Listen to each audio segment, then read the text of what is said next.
If you think your growth as an Enneagram 9 is to just be more goal-driven and ambitious, you're wrong.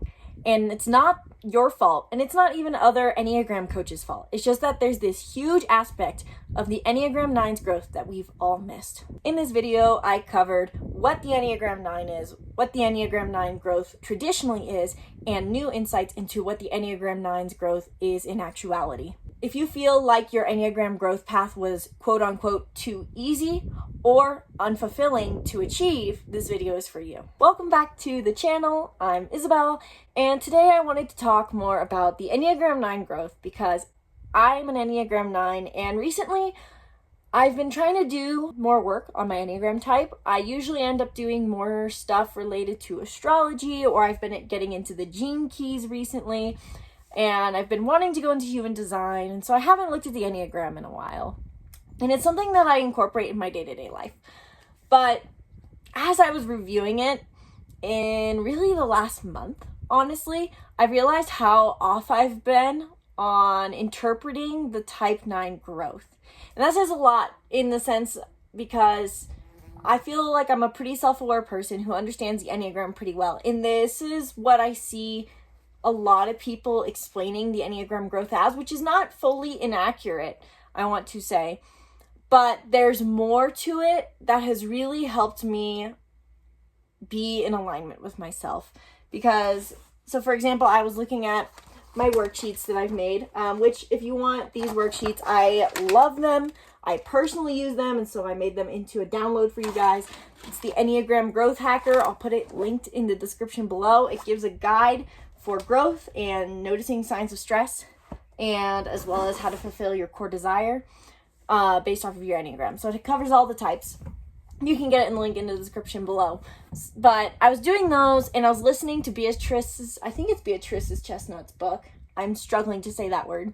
But I was listening to her book on the complete Enneagram, where it goes deeper into the Enneagram.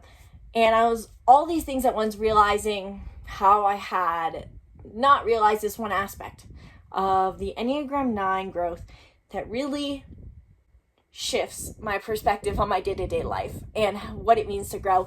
And on top of it, I realized how this was putting me into more stress by not realizing this. So as a quick overview, the Enneagram, first of all, is built as like a circle with lines connecting the Enneagram types. So the 9, the 3, and the 6 all connect. I'll probably put an image somewhere over the screen to show this. And so chances are you already know this, and you know that as an Enneagram 9, your growth is to become more like the 3. I still have notifications on my phone, so I'm going to turn those off really quick so I don't get distracted. So the Enneagram 9 grows towards being the 3. The Enneagram 3 is the achiever. They are ambitious, driven, they want to be the best at everything they do. And if you're an SP Enneagram 3, you want to have more resources to be the best. If you're an SX3, you want to have the most, in a way, sexual power. You want to be the most attractive. And if you're an SO3, you want to be the most authoritative. You want to have the most authority. You want to be a public figure, so to say. And so the 9, which is stereotypically in stress, lethargic, worried, anxious, is supposed to move towards being the 3, be more driven. Your sin is sloth. And so your growth is to be more driven. Simple, right? Actually, not really. And the reason I bring this up is because while that is the growth, it is actually misleading. And I think this is specifically true for those who are strong in their 8 wing. I'm personally more dominant in my 8 wing than my 1 wing as an Enneagram 9, to the point that people often think I'm either a 7 or an 8. And I was naturally raised, while I am a 9, to be very driven. So first and foremost, I do want to say that the idea of sloth and being the stereotype around laziness of a 9 can make growth really hard, frankly, I feel like, because it sounds often like, you are these ultimate lazy people who don't want anything. And if that doesn't resonate with you, if you're not one of those people, which is very common for 9s to not be that way, especially if you're an SO9 or even an SX9, honestly, then you feel like, okay, I guess I can be more driven. But then it feels like just more stress in your life. So for me, as an SX dominant 9 wing 8, I felt like I heard about my Enneagram 3 growth, and yes, at one point it did resonate. I was going along with everyone else's goals and not following my own goals. But what I didn't realize in the end was that it's not so much about the goal. So if you hear a lot of people talking about the Enneagram and they say you need to be more ambitious, more driven, be a goal-getter, be more stubborn, work harder, and you feel like that isn't resonating, it's possibly because of this right here. Our growth towards an Enneagram 3 is not necessarily just about the act of having goals, the act of working harder. It's not that the worst fault of us is that we are lazy. And I, again, am not necessarily pinning any one person on saying this. I think this is just an empowering insight that helped me, that I want to make sure people are knowing, is that it's not about being necessarily more driven. It's not that you're lazy, need to work harder.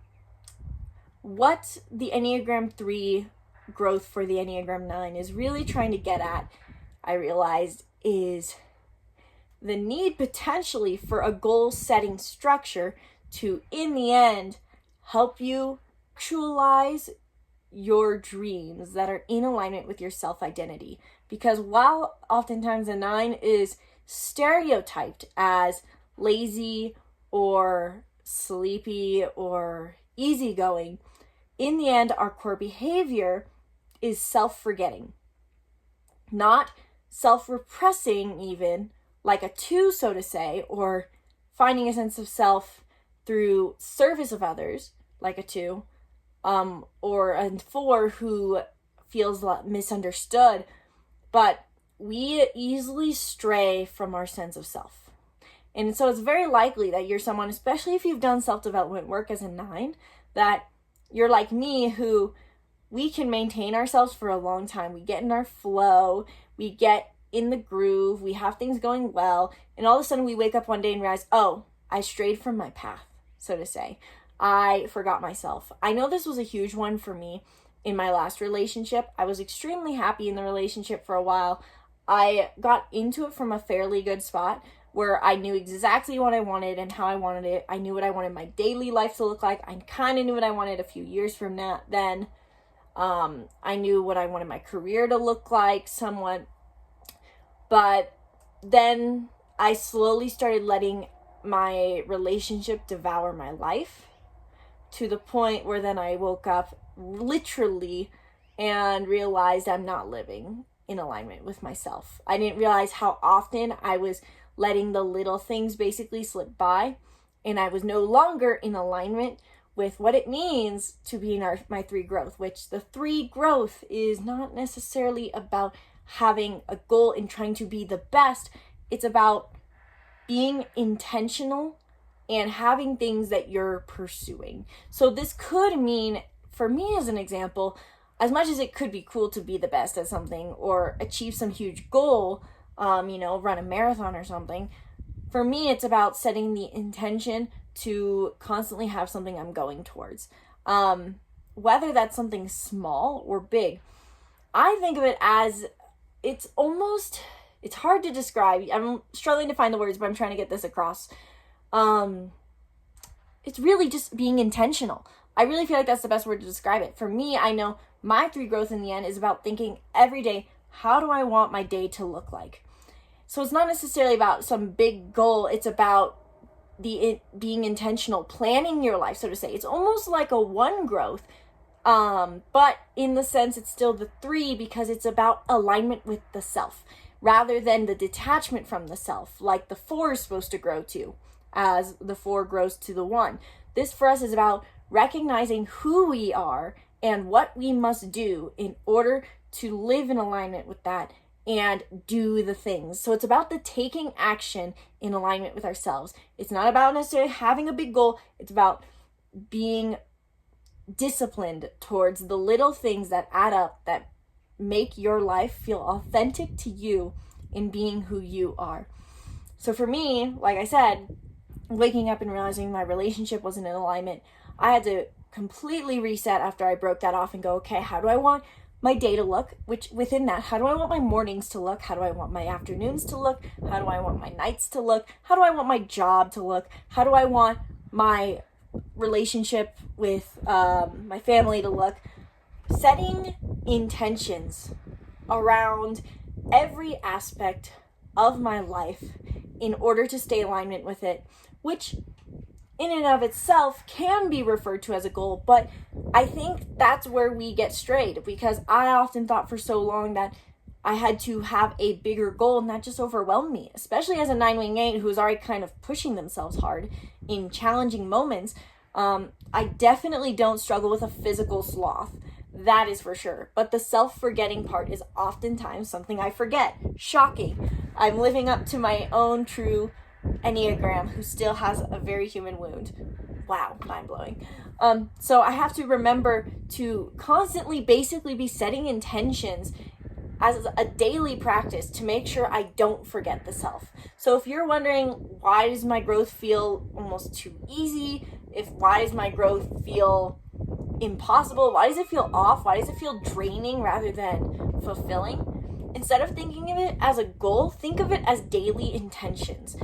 Think about it as, in a way, control every aspect of your life, which I know sounds overly serious, but think about exactly what you want for every moment.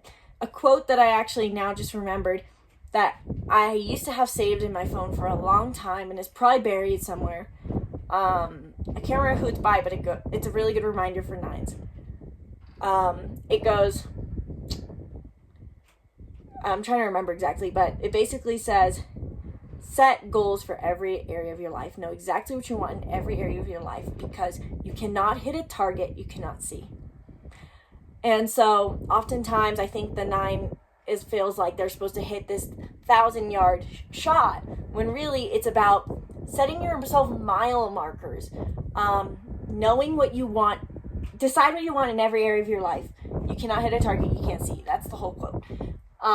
So decide what you want in every area of your life, and how can you live in alignment with that. And so that's a lot of what I cover and ended up having to revisit in my Enneagram book, is asking myself, what are the ways I need to on the daily do to fulfill my desire for harmony and for security and for drive? Because yes, there is still the aspect of the Enneagram 3 growth that does mean there's a fulfillment that comes from us striving to be the best or our best in some way, but it's not necessarily about having these massive goals constantly. It's about, in the end, the root of what will keep the 9 in growth is the ability to be self-aware at all times, remember the self, and act with intention.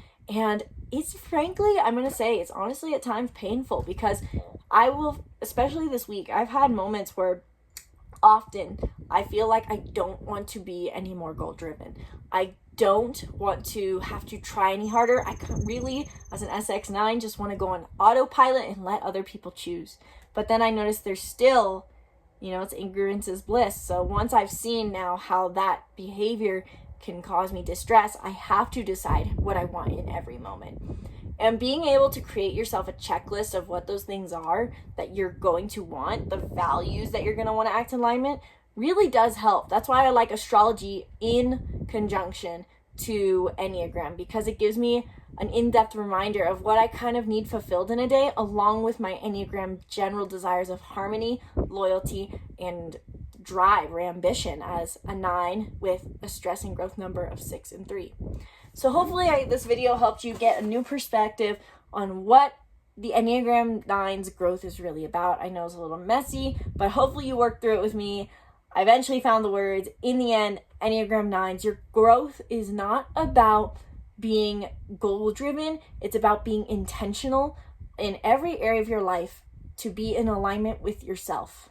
Do not let yourself go on autopilot on any moment. And the best way to make it so that drive can feel easy and alignment can feel easy is to know yourself on deeper and deeper levels, which is why I like astrology and the Enneagram and the Myers-Briggs all in conjunction, because they give us, as far as I've known, a full picture on who we are. And I'm also adding more tools to that. So like, for example, I have the gene keys here that I'm adding to that arsenal of my self-knowledge.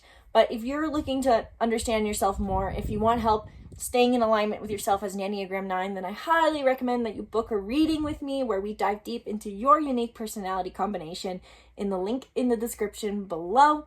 In this 1-hour reading, we dive deep not only into your Enneagram, but your astrology chart, your numerology, your Myers-Briggs, so you can understand yourself and get the things you want in life. And right now, I'm offering a sale up until Sunday where you can get 50% off these readings. So hit the link in the description below to book your reading now and get 50% off.